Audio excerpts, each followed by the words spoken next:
Assalamualaikum warahmatullahi wabarakatuh. Perkenalkan, nama saya Fernanda Mela, NPM F0G020013.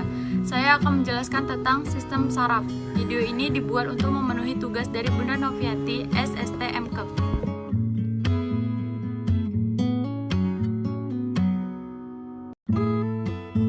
Pertama, kita mulai dari strukturnya terlebih dahulu. Salah satunya ada yang namanya akson.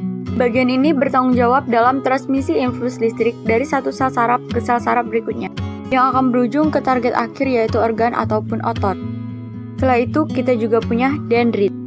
Dendrit adalah struktur yang bertanggung jawab dalam menerima impuls dari sel saraf lainnya dari organ maupun otot ataupun dari otak. Impuls listrik ini akan bergerak dari dendrit melalui badan sel, yaitu struktur lain di sel saraf yang berisi nukleus, suatu organel yang berisi material genetik yang mengatur pertumbuhan dan perkembangan sistem saraf. Selain itu, ada banyak sel saraf yang memiliki struktur yang bernama selubung mielin yang membantu dalam kecepatan konduksi impuls listrik melewati sel saraf. Tahu nggak, konduksi listrik di badan kita bisa mencapai 120 meter per detik di sel saraf yang mempunyai selubung ngalir. Kita sudah mendapatkan gambaran dari sel struktur saraf. Tetapi, bagaimana transmisi impulsnya? Bagaimana caranya otak kita menyuruh jempol kita misalnya untuk bergerak? Di awal melalui suatu mekanisme yang kompleks. Otak kita membentuk sesuatu yang bernama potensial aksi dan meneruskannya sepanjang saraf yang bertanggung jawab untuk menggerakkan jempol.